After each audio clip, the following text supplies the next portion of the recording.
speak about the history of the Cuban Jewish community over here in today's special edition. And we've spoken about various different South American countries already here inside the series.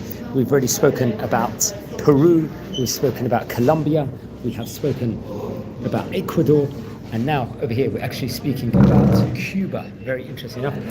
I don't know if there's much information on the internet with regards to the Cuban country itself, Jewish history, but why not? I think it's the first time, it's an opportune time to speak about it, and we like to explore the history, especially with regards to Sephardic Jewry of the different countries. So I think today it's good to concentrate on it. I couldn't find much information on the various different rabbis that were from Cuba of yesteryear, but we'll do our best over here. And anyone that you might be from Cuba or so on and so forth, please let me know on the chat any information within regards to that over here, friends. Okay, so we are exploring the history about the country Cuba. Now, the history of the Jewish community in Cuba goes all the way back to the 1400s.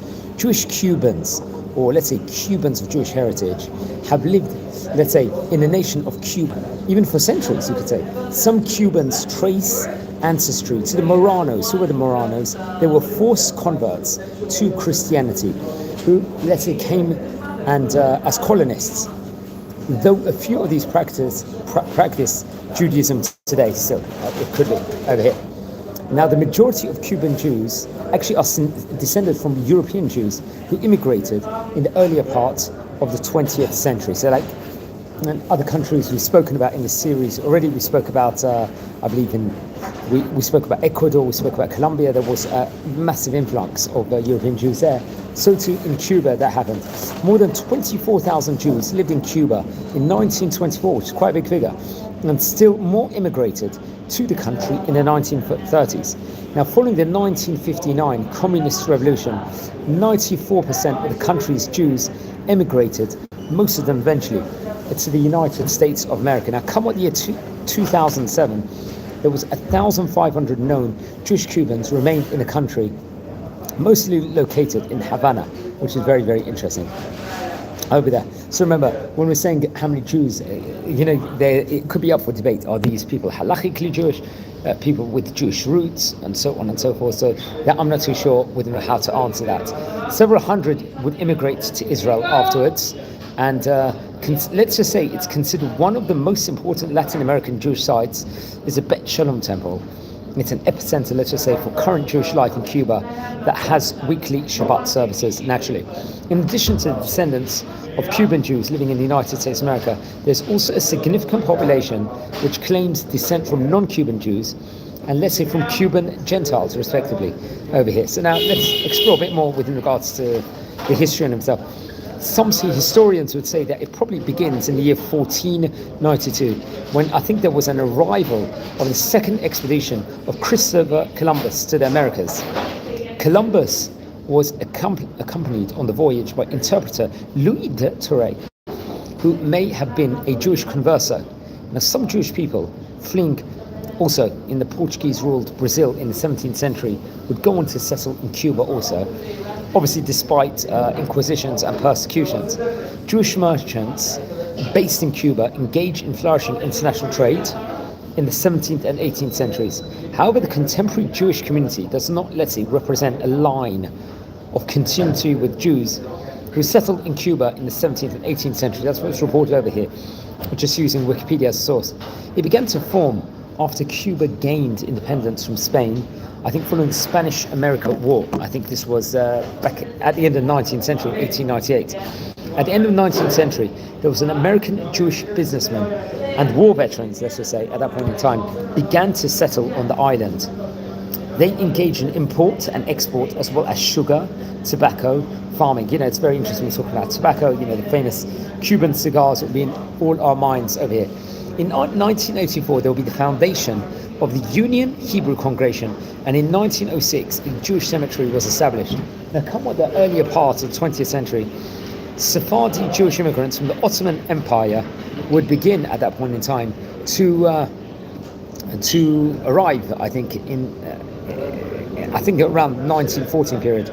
The Union Hebreya Shevet Achim. Most of the Sephardi immigrants arrived and turned to peddling and managed to build small businesses. Come with the 1920s, Jewish immigrants now from Eastern Europe began arriving. So you see there was an influx of Jews from two different corners of the world. Come with the year 1924, about 101 years ago, there was 24,000 Jewish people in Cuba, with many working in the garments industry, respectively, over there. For most Jewish immigrants from Eastern Europe, Cuba was merely a transit point on their way to the United States of America. So obviously the population will fluctuate. Most of those, let's say, who at that point in time arrived between 1920 and 1923 had left by the year 1925. So it was a continuously moving population, you could say, at that stage in time. However, the passage of the Immigration Act of 1924 would severely, let's say, curtail Jewish immigration to the United States of America. It would leave thousands of Jewish immigrants now unable to proceed to the United States of America. As a result, they would permanently settle in Cuba, and a good deal residing in an area called Parque Central in Havana. So Havana seemingly was a very popular spot in Cuba. Throughout the rest of the 1920s, 1930s, thousands there will be of Jewish immigrants continue to enter Cuba from Europe, largely as a result, obviously, with the Nazi and fascist persecution, and the Jewish immigrants from Europe came during, I think, let's say, a period of economic downturn at that point in time, and found it difficult, they would, to integrate into a country that was lacking, let's say, industry and inundated, let's just say, in of itself, with cheap labor from Haiti, and many turning to peddling to make ends meet. And it's interesting, Jewish refugees from Belgium, from Antwerp, will introduce a diamond polishing industry to Cuba, I think during the Second World War, establishing 24 plants in 1 year. The growth of the Jewish community, various Jewish communal organizations would emerge in that point in time. Now, the main communal body of Eastern European Jewish immigrants was the Centro Israelita, and during the 1920s, it came to offer a range of activities and services, let's say from welfare assistance, a clinic, a library, a language school, a student center, and a drama club. The Cuban Jewish community would be split now at this stage in time into three different sectors. The first one's Americans, the second Sephardim, and Ashkenazim, so each with its own cemetery and communal activities. The Jews' economic situation gradually improved, and come with the year 1959, the Jewish working class at that point in time, you could say, sort of began to nearly vanish at that point in time. Now, there was Cuban Revolution. Let's say in the aftermath of the revolution, nearly 95% of the Jewish population left Cuba for the United States of America. Many would actually go to Miami. By September 1960, as many as 3,000 Jews had already departed Cuba, and approximately 1,500 will remain in the year 1997. Additionally, between the years 1948 to 1967, 661 Cuban Jews reported over immigrated to Israel, and in 1999 another 400 Cuban Jews would actually go to Israel also. Many Jewish people were initially, let's say, sympathetic to the Cuban Revolution of 1959 under Fidel Castro, seeing the change in leadership as an opportunity to rid Cuba of the corruption, let's say, that might have been associated with the dictatorship of someone named Fulgencio Batista. In the early stages of the revolution, it wasn't evident that Castro's plans were to ally Cuba with the communist bloc. As Castro's plan became clear, Jewish Cubans who had immigrated from Eastern and Central Europe became increasingly concerned with impending revolution as a result of the prior experience with religious intolerance associated with Leninist policies and the Bolshevik Russia. Let's say, so that you see what a turbulent time. Anyone tuning in at the moment, we're exploring the history of the Cuban Jewish community. So if you're new to the channel here, you're watching, please subscribe now to the channel and join our community. We've got great content. Okay, now during the earliest stages of the revolution, the most paramount concern for the Jewish Cuban population was the nationalization of industry and culture and agriculture, and the laws which supported it. These measures, let's say, included the first and second agrarian reform laws in, I think, 1851, and the first urban reform law, The agrarian reform laws of 1959 and 1963 caused strife amongst Jewish landowners and farmers. As a government, they would begin at that point in time eradicating all landed estates at that stage in time and foreign-owned lands, and in addition to nationalizing all properties and buildings exceeding 67, let's say, hectares over there. Now, Law 851 sparked the nationalization of business and industry within Cuba, beginning at that point in time with foreign-owned businesses. This would entail expropriation of Cuban property not owned by the leaders of a previous government. For the first time in Cuban history, this ranged from large to medium-sized businesses, including distilleries, factories, and department stores. Finally, the first urban reform law will actually strip Jews of their property rental businesses by turning ownership to tenants and creating long-term rent-free leases. This law also made it illegal to privately rent and sublet properties over here. Now, measures would be made, such as the second urban reform law. It would permit the Cuban government to seize the property and assets of those who immigrated to the island. Come with the year 2011, I think there was a survey of Jewish people living in Cuba, as one respondent described the experience of religious Jews over there during the socio-political environment of the post-revolutionary period. People were not persecuted because they practiced religion, he would say. But if you wanted to be a member of the Communist Party and go to university, it was necessary not to be a believer. So you could see that there was that sort of maybe discrimination there, over there. The same happened to Catholics and to those of other faiths. The language used to describe Jewish people included Judeo for children who were not baptized, or Turkista, let's just say. You could say in of its own self, Turkista and Polako, or Polakwita, which were synonymous with Jews, regardless of the country of origin. Lastly, during their immigration from Cuba to Israel, Jews were marked as repatriado, or repatriate, on their, let's just say, passport, rather than gusanos, worms, as an immigration distinction. Now, it's interesting. This was meant to indicate that those Jews departing for Israel to be repatriated to their home country, the few Jews who immigrated to Cuba, were actually Israeli. Now, it's interesting. I think it was the year 1959, the government declared that the revolution would be a socialist movement, and that Cuba would become an atheist state. Obviously, that's not good for Jewish people. Full stop. We don't want that. We want people practicing Judaism. This shunning of religion would, let's say, for their perspectives, help shape the religious identity of Jews who remain in Cuba, as well as exiles who immigrated to the United States, Israel, and other areas throughout the North, South, and Central America. The Jewish Cuban identity was morphed by a variety of revolutionary influences, but particularly the bias against those who practice faith. Those who remain in Cuba either shield away from participation in the revolution or chose to abandon their Jewish identity altogether, unfortunately, in order to do the opposite. Now, I think it was up until the year 1992 when Cuba had adjusted its constitution to, let's say, reflect that the country was no longer an atheist state, but rather a secular, or la apertura, as they call it. Jewish people had largely discarded, unfortunately, the Jewish practices and abandoned community gatherings at places such as the El Patrono Community Center and the Chevet Achim synagogues, unfortunately. For many Cuban Jews, eating matzah and unleavened bread, obviously eaten during the celebration of Pesach, was the only practice they had maintained. So they kept minimal things, seemingly. That's what's reported over here. Once again, we're using Wikipedia as a source here. Now, 3 of the 10 original members of the Cuban Communist Party were actually Jewish, including someone named Fabio Grobat, Manuel Stolik Novigrad, and Enrique Oltuski. Now, interesting, Fabio Grobat, I think his original name was Abraham Simchowitz.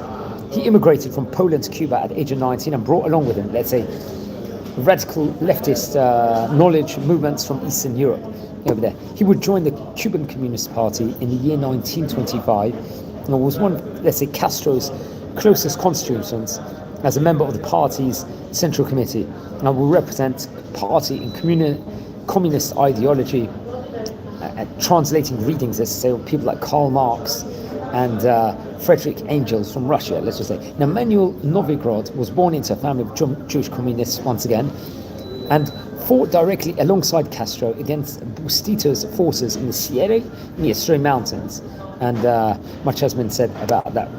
So you can see, and also Enrique Oltowski was born in Cuba in 1930, and his collaboration was with someone named Ernesto Che Guevara, and he would represent, I think, the La Villa as its leader of the 26th century July movement, enabling him to ascend to a high-ranking Jewish person in the revolutionary government, respectively, over there. But it's a shame, because I really looked for more information on rabbinic figures and spiritual leaders in Cuba. I couldn't really find so much information.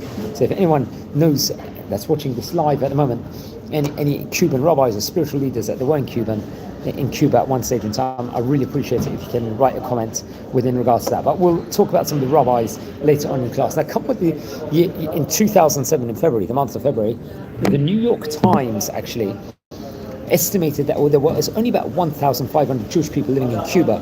Most of them, about 1,100, living in Havana. Cuba has had, I don't know if it's still currently this is, but one kosher butcher shop in the entire island. For a time, it had no rabbi over there, so that obviously will have a devastating effect spiritually on the Jewish community over there. But by 2007, one rabbi was based in the Havana synagogue, encouraging, obviously, visiting Jewish people to give charity, for example, for the Jewish Cubans and for Israel. There was a man named Alan Gross traveled, I believe, to Cuba to help the small Jewish community over there, and but he was detained, I think, in Cuba from 2009 to 2014. Some Jewish Americans originally from Cuba are also, let's say, critics of the Cuban government, such as there was a representative, someone named Ileana Ross Lehtinen. And what's interesting, I think, if I'm not mistaken, Israel also continues to have an embargo against Cuba. Someone to show behind the science with regards to this. Now, there's a synagogue, a congregation called Adat Yisrael, a congregation of Israel. It's the only nominally Orthodox synagogue remaining apparently in Cuba that's reported over. I'm not sure if that's still the case. There are two other synagogues in Havana, in addition to other Cuban cities. In December 2006, the Cuban Jewish community would celebrate, I think, at that point in time, their 100th anniversary. Very interesting enough. So that'll be interesting to find out more information on this momentous event that was. Now, Cuban Jews in the United States of America. Let's speak a bit about that. Now, because South Florida and New York City, let's say, have large Jewish and Cuban populations, a significant number of people in these areas claim descent from American Jews and Cuban Americans. Let's say usually Catholic non-Jews in general. Americans of Jewish and Cuban descent, whether or not their ancestors, let's say, were Cuban Jews specifically, sometimes they will refer themselves, as we said before, to Jubans or Jubans or Jubanos. Let's say a word of terminology of Jewish person and Cuban. Now, come on, in the year 1999, there was, I think, an actor and a playwright, someone named Frank Spicer.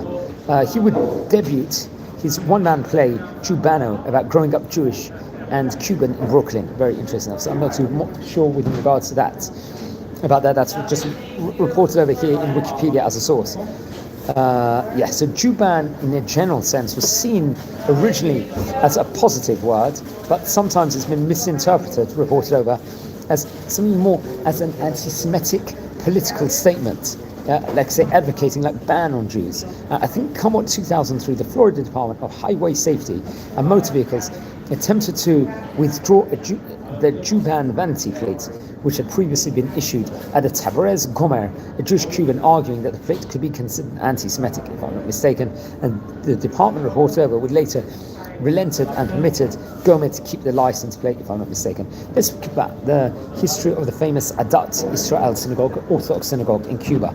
Now, when Jews from Russia and Poland, they started arriving in Havana after the First World War, the only Ashkenazic synagogue in the city was United Hebrew Congregation. Religiously, they were much more on the liberal side, let's just say, in of itself. They were definitely on the left, with a well-to-do English-speaking membership. It was hardly the place for, let's say, someone that might have been Yiddish-speaking, immigrants from Eastern Europe to feel comfortable.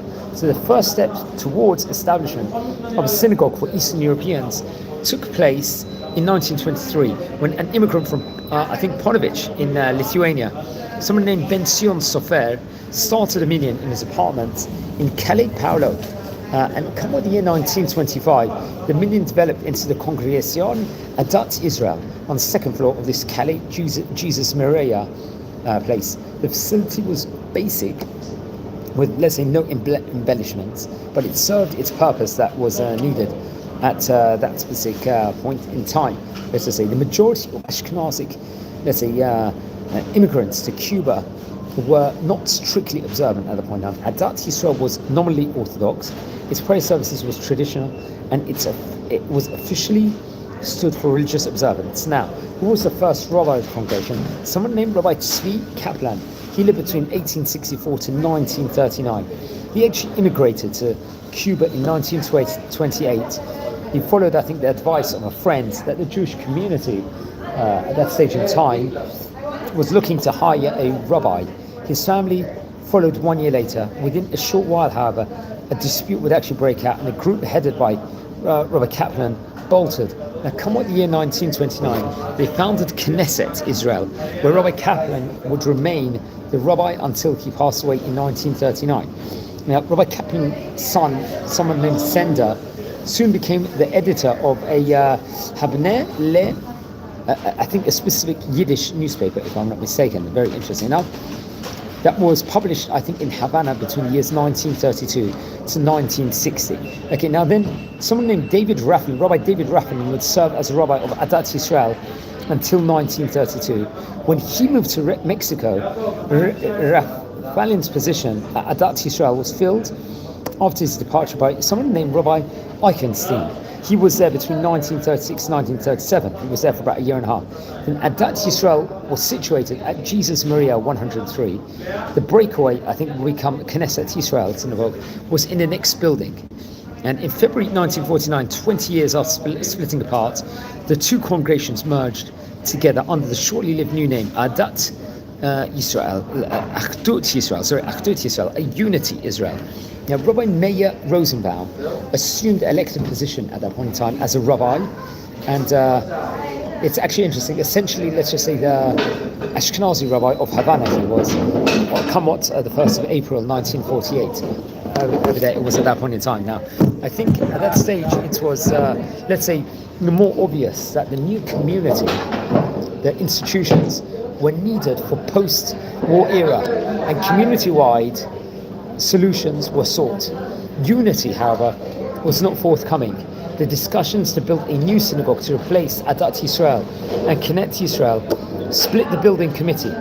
On December the 8th, 1949, it was decided to build a new synagogue in Vedado, and that is origin of the Patronato. Rabbi Rosenbaum, an Adat Yisrael president at the name, his name was Ben-Sion Dizik. He lived between 1888 to 1960. Would join this specific Vedado group, and however, I think at that stage in time, many Ashkenazi Jews would remain in Havana, Villeta, I believe. At that window of time, they would actually remain there. So that's very, very interesting, something that we have to point out. Now, so we could say more. They eventually decided that a new synagogue would be constructed at the corner of Picota and Acosta Street, which stood at the heart of what the Jewish quarter of the Habina Vigila was. Now, someone named Oscar Baseman was the architect of the new building, and someone named Jacinto Faith Leonard served as construction engineer. The new buildings include the sanctuary with 600 seats, a chapel, and a reception hall. The cornerstone for the new $100,000 synagogue building was laid in the year April 1956, and construction was finished on the 9th of October in the year 1959. Someone named Kalman Wodonos became the new president of Adat Yisrael, and Wodonos left Cuba to Florida after the revolution, like many other people would over there. Very interesting enough. So that's very, very interesting. Now, friends, anyone that's tuning in at the moment, we are exploring the history of the Cuban Jewish community here on this special edition. So anyone tuning in, you're new to the channel, please subscribe to the channel at the moment and join our community.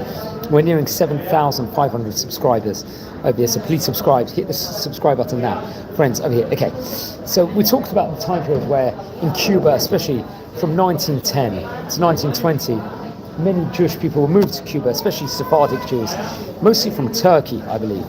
And then we talked about how from Eastern Europe, the people would come en route to the United States of America to stay in Cuba. Many decided to stay since obviously there was, apparently at that stage in time, there was very little anti-Semitism in Cuba, as well apparently good weather. That was a big advantage for many Jewish people in Eastern Europe especially. Many of the new immigrants from Europe prospered in Cuban's garment industry, as we said before, and obviously would really, really flourish. 24,000 Jewish people living in Cuba in 1924. Now, there was a key man in 1921, someone named Rodolfo Zilon Namer. He founded Cuba's third official synagogue, the Union Israelita B'nai Zion. This was actually based in Holguin. He was related to someone named Roberto Namer, who happened to have been a Syrian Jewish person, who was actually nominated in 1935 as Cuba's consul to Palestine. Now, Jews were called, as we said before, Polacos or Polacks by the Cubans, even if they were not from Poland. Now, in fact, all immigrant Jews and non-Jews without an English accent were called Polacos, including Germans, French, Hungarians, and even Turks. Very interesting enough. So we're really exploring the history, friends, of the country Cuba over here. Now, in the 1930s, a central Jewish committee was founded for all the Jewish groups in Cuba. Jewish people continued to seek asylum and in Cuba, especially during the Holocaust. One Havana-bound German liner, the St. Louis, was denied access and the Jews were unable to depart from the ship. Come on 1944, we said that Jewish people from Antwerp who were able to find refuge in Cuba. We mentioned about the diamond polishing business they opened, and 12,000 Jews were living in Cuba by 1952. Let's talk a bit about the synagogues over there. Camagüey, Santiago, and Havana. 2 synagogues were built in Camagüey. This was in the 1920s, as I said before. Shevet Achim or Shevet Ajim served as Ashkenazi congregation. Well, there was a Sephardic congregation, it was called Tiferet Israel. The Jewish population of Camagüey grew to more than 800 people before the revolution. At that point in time, a Jewish community was also founded in Santiago in 1924 called the Jewish Society of Eastern Cuba. The society was housed in rented space until 1939, when it finally moved into a new synagogue building, which became the Synagogue of Santiago de Cuba. Now, 2 rabbis served in the synagogue. Senior rabbi, I think it was Rabbi Isaac Chiprut Konfrey, from 1924 to 1943, and then Senator Victor Farid Sarfati. We've spoken about the famous Sarfati family. He was between the years 1946 until 1967. If anyone knows any information on these rabbis, please send me an email. Santiago's Jewish population consist mainly, let's say, of people from Spain, Spanish origin, Sephardim, from Turkey, who came to Cuba seeking a better life. Now, at the beginning of the Second World War, Ashkenazi Jews from Poland arrived in Santiago, obviously fleeing the Nazi persecution, and the Jewish society would remain active until the year 1959. Now, after the revolution, most of the Jews immigrated to other countries, reported over. So that's very, very, very interesting over here. Okay, so let's continue. Havana has the largest Jewish community in Cuba. I think during its height, had more than 12,000 Jews, and of that, 75% lived in Havana. Havana had 5 synagogues, including 1 Sephardic synagogue built in 1914, I think a kosher restaurant, 1 Jewish high school, and 5 Jewish elementary schools. At the time of the revolution in 1959, Cuba's population would peak to 15,000 people. Now, the 1959 revolution, 94% of Cuba's Jewish population fled at that point in time after the revolution. Obviously, we mentioned before that they would settle in Israel. And it's actually interesting, there was diplomatic efforts that was made by the Canadian government. While the revolution did not target Jews specifically, they did suffer, let's say, economically, along with other members of Cuba's middle class. Most of the remaining Jews lived in Havana. Those who chose to stay at that point in time did so because they were either too old or too poor to leave and were assimilated into Cuban society or believed in the revolution. Now, it's actually interesting. An interesting mix of cultural freedom and anti-Zionistic feeling prevailed in Cuba at that stage in time. As the Cuban Jews were discriminated against, along with other Cubans who were members of religious groups. Jews and Christians and other religious people had restricted access but to jobs and universities, as I mentioned before. Despite school and job restrictions, Jews were able to practice their religion.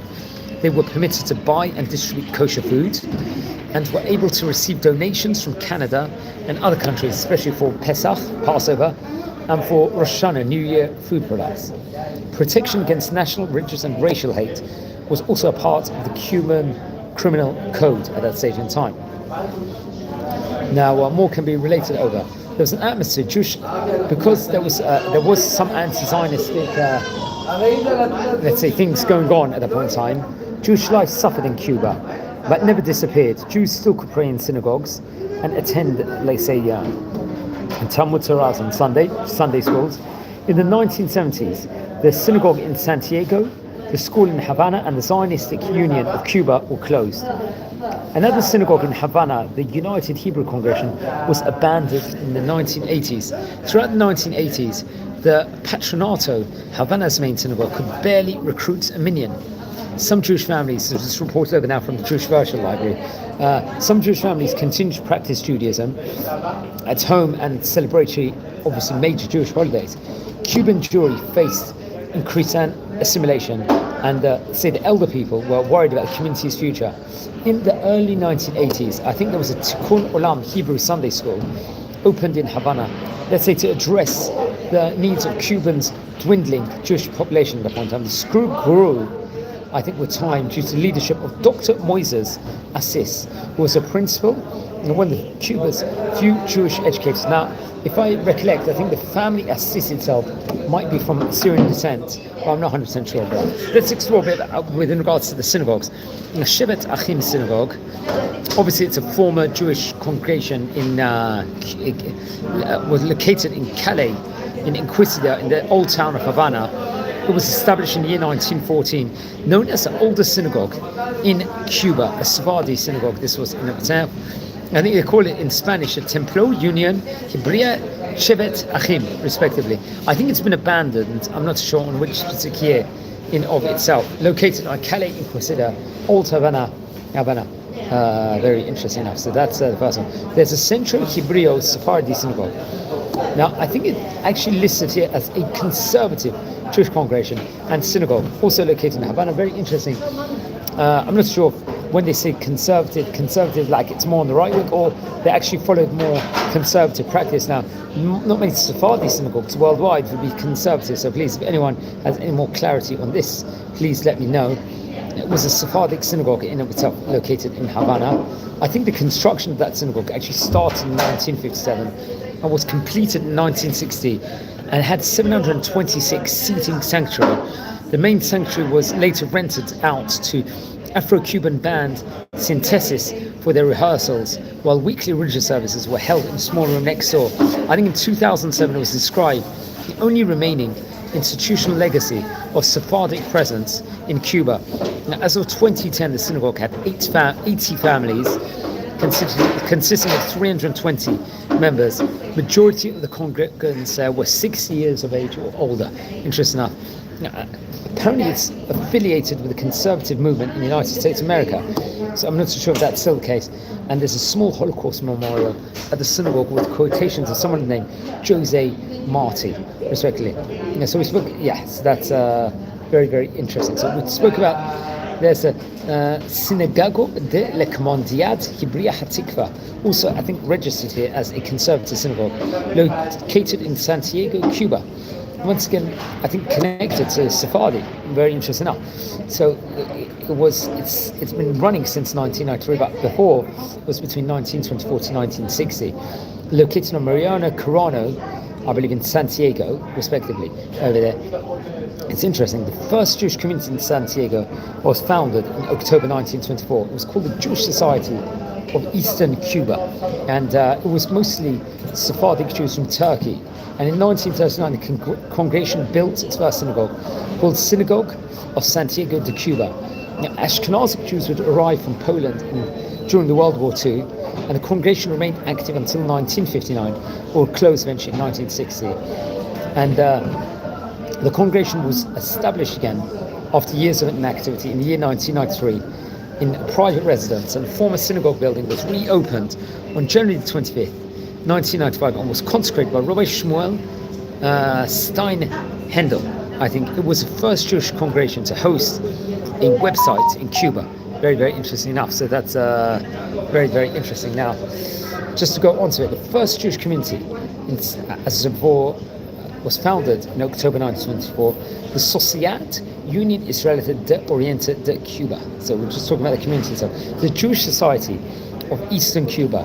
And as before, the institution was located in a rented space until 1939, when a new house was built. It was therefore called the Synagogue de Santiago de Cuba, and the congregation relocated there. We mentioned about the synagogue had two rabbis. We mentioned about Rabbi Isaac Chiput Convi between 1924 and 1943. And we already mentioned about Senor Victor Farin Sarfati between 1946 to 1967. And that's interesting. The Jewish Society of Eastern Cuba consists mainly of Sephardic families from Turkey. They arrived at the beginning of the century bringing their customs, traditions, and the language of Ladino or Judeo-Spanish, and they came hoping to better themselves economically, and they have worked hard, let's say, in achieving these goals. At the start of World War II, various Ashkenazic families, mainly from Poland, arrived in Santiago, who were fleeing the Nazi horrors, and it became customary to refer to all Jews as Polakos. The society would remain active until 1959 due to immigration of many of its members due to the United States of America in 1960s. And the community cut back its activities until it closed down in 1980. Let's explore a bit with regards to some of the rabbis of Cuba now. That's what we're really trying to talk about. I couldn't really find out much information about the Sephardic rabbis. I'm going to speak about a few of the Ashkenazic rabbis here. So one of them is Rabbi Meir Rosenbaum II. It's actually he lived between 1910 to 2003. He was a spiritual leader of the Kehilat Adat Yisrael. And let's just say, in a way, he was like, to some realms, a chief rabbi of Cuba between 1948 to 1958. He left for Venezuela, then to Guatemala, and then to New York eventually. So who was he? He was born in 12th of August 1910 in an area, if I'm not mistaken, of Chernivtsi in Ukraine. And I think it was part of Austria-Hungary originally. He was the son of a Rabbi Itamar Rosenbaum. Rosenbaum would leave in 1933 for the land of Israel, Eretz Israel. He would learn in a famous Hebron yeshiva in Jerusalem at that point in time. He would receive a rabbinic ordination in 1936, making him Rabbi Itamar's only son who did not become, let's say, a rabbi connected to the Hasidut movement. Now, come on, 1937, he would move to New York. 1948, he would arrive in Cuba on a charity collection mission for the Israeli Irgun. He soon became the rabbi of Adat Yisrael, or Knesset Yisrael, and then later was a rabbi of Patronato, let's just say, over there. Now, Rabbi Rosenbaum also was accompanied in the secular world. He attended the University of Vienna and the New York University in Cuba. He taught at the Universidad de La Habana. Now, he was associated with the Kehilat Ahdut Yisrael, which was the combination of Adat Yisrael and Knesset Yisrael. He founded the Orthodox Tekemoni School, and come what October the 20th in 1949, the Taj Kenoni was an Orthodox yeshiva type school with an enrollment of about 80 Ashkenazic pupils, constituting of a threat to Central Israeli College, and was probably responsible, let's just say, for some of the decline in enrollment at the Collegio. This was reported on Wikipedia. The principal at the time was someone named Yosef Abrami, who was present at the founding meeting of the Patronato. And I think, interesting enough, Mr. Abrami previously had taught in Central Israelity. He also authored many scholarly works, I think, in Hebrew, Yiddish, and Spanish. Very interesting. We'll be interested to hear more about him. Now, another key rabbi was a rabbi named Rabbi Shmuel Steinhendler. So I think he's still alive, if I'm not mistaken. He is considered the current chief rabbi of Cuba and one of the most notable rabbis in Latin America. Now, Rabbi Steinhendler was born in Argentina and trained, I think originally actually as a conservative rabbi in Buenos Aires. I don't know if he still is connected to the conservative movement. He had started visiting Cuba in 1992 regularly, operating his base in Guadalajara in Mexico, see a revival, let's just say, of the Jewish culture there, seeing him as an formal spiritual head of the Jewish community in Cuba. And his visits, I think, if I'm not mistaken, to Cuba were sponsored by American Jewish Joint Distribution Committee. So I'm not too sure what the conservative movement is, or was he or not, or is he in of itself. So let's speak about a bit now. There's an article that was actually written quite recently in the Times of Israel website. It was called Keeping Tradition Alive, the Sephardic Hebrew Center and Cuba's Jewish story. Let's read this over here. I think it's a very interesting article, looks like, over here. The Sephardic Hebrew Center in Havana stands as a cornerstone of Jewish life in Cuba, preserving the culture and religious identity of its community for generations. Founded by Sephardic immigrants from Turkey, Greece, and the Ottoman Empire, the center embodies the spiritual of a community that left its homelands in search of opportunity and safety, bringing with them rich traditions, language, customs that shaped Jewish life in Havana to this day. From its earliest days, the Sephardic Hebrew Center served not only as a synagogue, but also as a cultural hub, a place where Ladino songs, filled with air, traditional dishes, great Shabbat tables, and Sephardic history identity were passed down from parents to children over here. Now, once again, let's put it's very interesting. One of the center's most impactful features is a permanent exhibition titled The Holocaust and Rebirth of a Living Community. This powerful display offers a poignant reflection on the tragic fate of European Jewry and the resilience of those who found refuge in Cuba. Through photographs, personal stories, and historical artifacts, the exhibit honors those lost while celebrating the courage of those who rebuilt their lives on Cuban soil. Visitors from around the world, along with locals eager to learn more about the island's Jewish story, view the exhibit not only as a memorial, but also as a testament to the enduring spiritual spirit of Jewish survival and renewal. Now, friends, I want to ask a question over here on the chat. Anyone joining in, please subscribe to the channel. I want to actually ask anyone that if you guys actually come from, if any of you fantastic people out there actually know anyone from South America over here. So I think that'll be an interesting chat. Do you know, the question I'm asking of it, do you know of any South American Jews? Because we're talking all about, in this series at the moment, South American countries. So we're speaking about Cuba today. So I think this will be an interesting question to know more about their culture and so on and so forth. So please, anyone, that's a question I'm passing. So over here.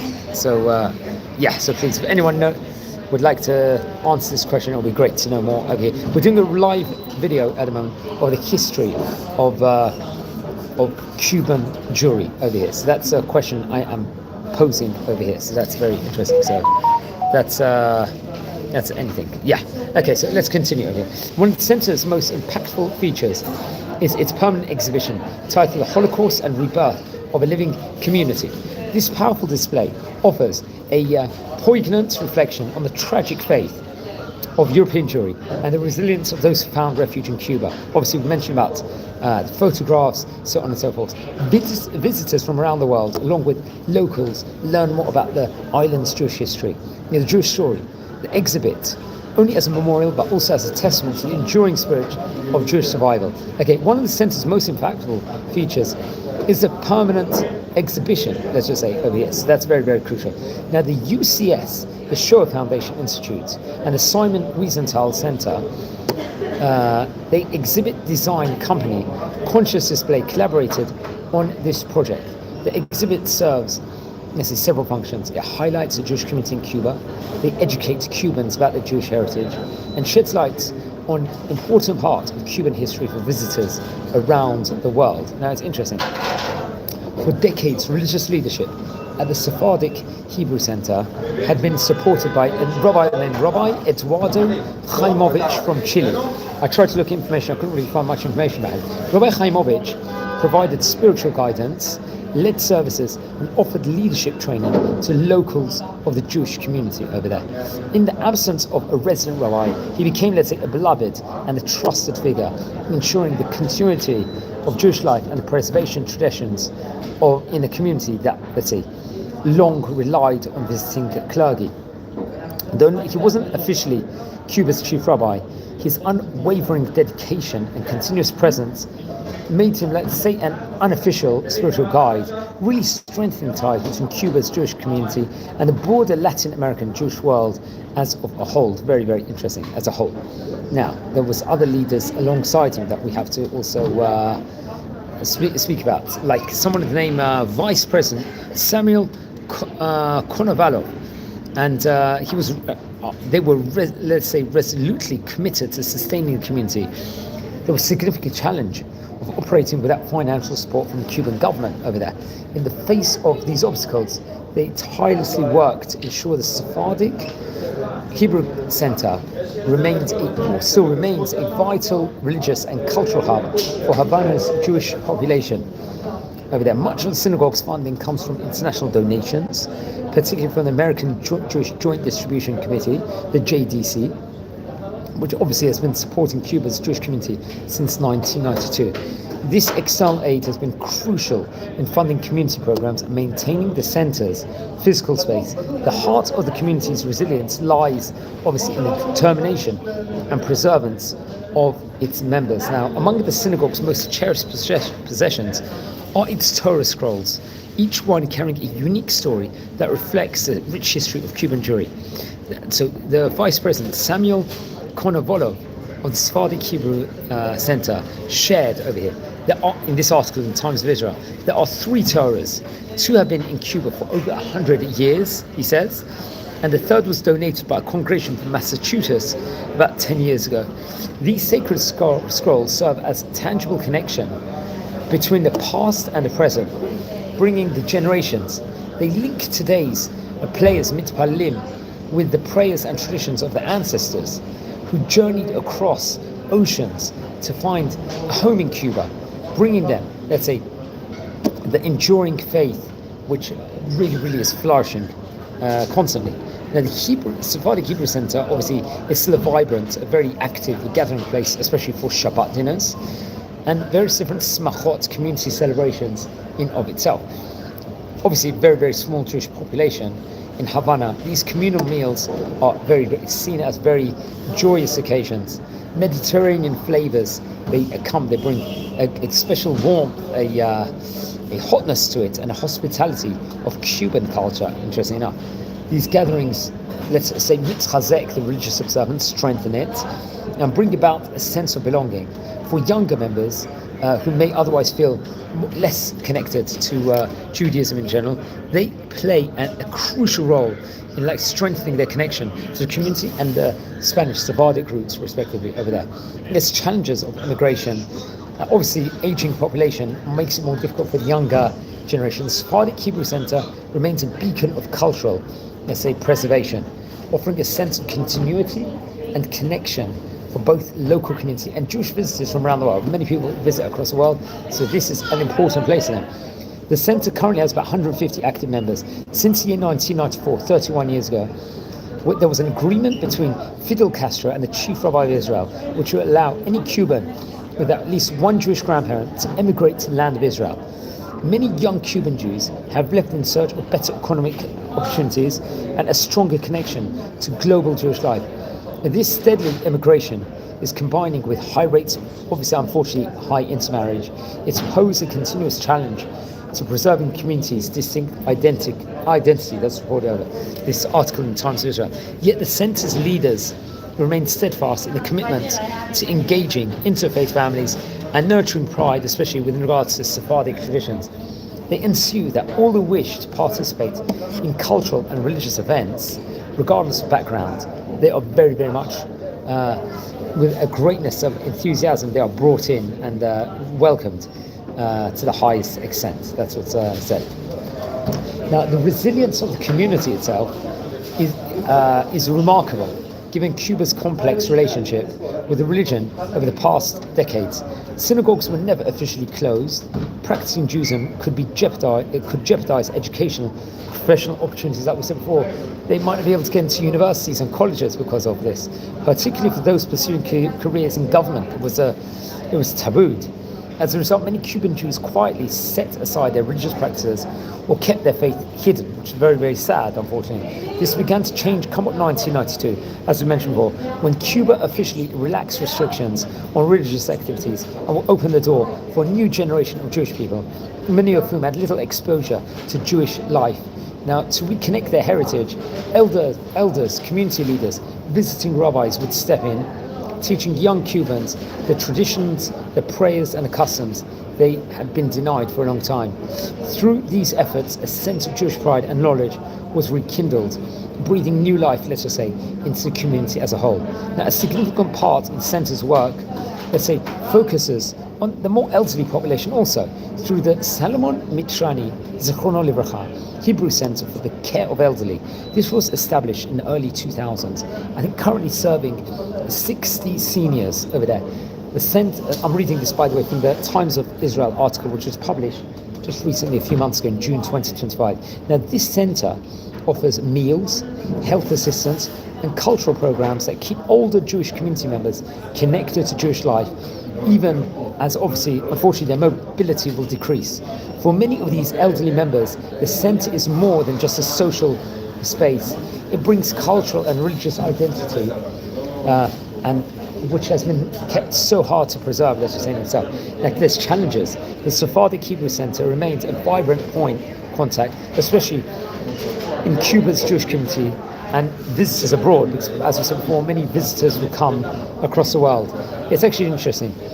The doors are open to people, Jewish travelers from all over, especially from the United States of America, Canada, Israel, Europe, as well as curious Cubans want to learn about the island's diverse culture tapestry. These visitors are welcomed with warmth. They're invited to share a Shabbat meal or learn about the community's history from those, let's say, who lived it over there. Now, while overt anti-Semitism, let's just say in itself, is non-existent in Cuba, assimilation, unfortunately, is still a persistent challenge, maybe subtle in some contexts. With a small Jewish population, intermarriage and secularization gradually erode the fabric of the communal cohesion. To counter this, the community has implemented educational initiatives.